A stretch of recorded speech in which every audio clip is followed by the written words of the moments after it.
Lirane, é possível tratar distrofia muscular? E assim, ó, é muito difícil você pensar na auriculoterapia para tratar uma doença, por exemplo, como a distrofia muscular, ou tratar uma doença óssea, tá? Por quê? Porque é claro que nós temos uma limitação, tá? Nós temos, bate num teto. A auriculoterapia, ela não é mágica, ela é uma técnica que, bem executada, traz resultados muito eficazes e, quem sabe, aí até em uma sessão.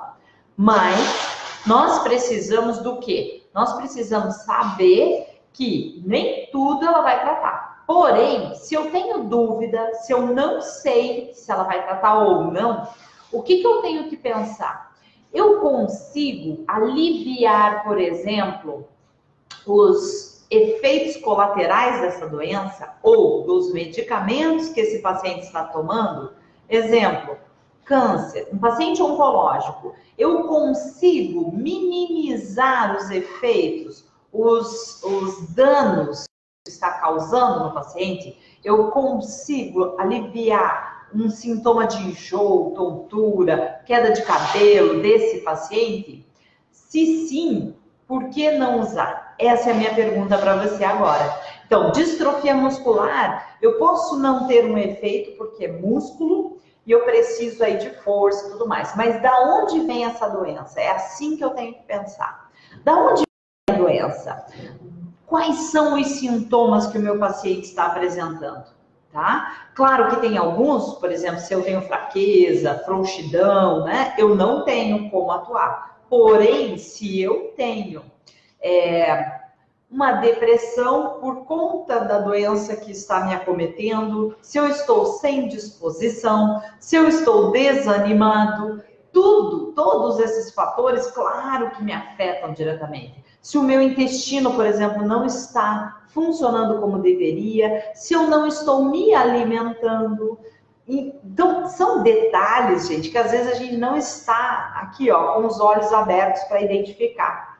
E a gente pode interferir, a gente pode mudar um jogo de um paciente. Quer ver como? Olha só, eu atendo uma senhorinha que ela tinha neuralgia trigeminal, tá? Essa senhora melhorou, passou a dor dela. Só que ela está já com muita idade, desanimada, não se alimenta, tem dificuldades para ir ao banheiro. Se eu tenho um paciente oncológico, o que esse câncer, o que essa situação causa no meu paciente? Eu vou ter uma ação? Ou na minha paciente idosa, eu tenho uma ação, ela já não tem uma doença instituída assim que eu possa resolver, até porque a neuralgia trigeminal a gente conseguiu controlar. Ela está controlada, ela não tem mais dor. Mas o que ela tem? Um desânimo, ela não tem vontade de sair da cama, então é um início de depressão. Ela não se alimenta direito, então eu posso pôr pontos para isso. Para motivação, para dar ânimo para ela sair dali. Certo? E aí eu começo a fazer a auriculoterapia não só para essa doença. Claro que eu tenho que buscar conhecer cada vez mais.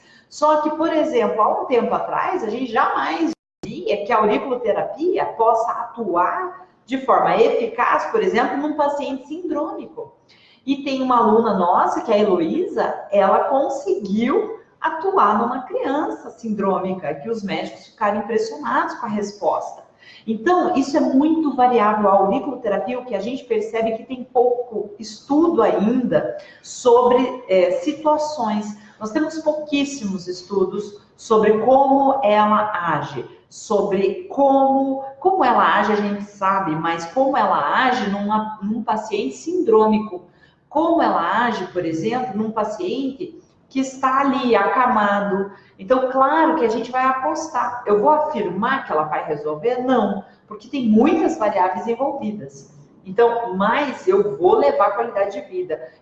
A partir do momento que eu faço a minha paciente idosa se alimentar, o que eu estou fazendo com isso? Eu estou dando força para ela lutar contra tudo que está à sua volta. A mesma coisa no paciente oncológico. O paciente oncológico, muitas vezes, ele não se alimenta direito. Por que ele não se alimenta? Às vezes ele entrou em depressão, está desanimado, não tem vontade. Ele pode ter feridas, né, que são as estomatites. tá? E aí, gente, é nessa hora que você tem que pensar, o que eu posso fazer com a auriculoterapia? O que eu posso fazer com a auriculoterapia? Então, eu quero chamar a atenção de vocês que muitas vezes nós estamos focados na doença. E a auriculoterapia tem um campo enorme, enorme para a prevenção.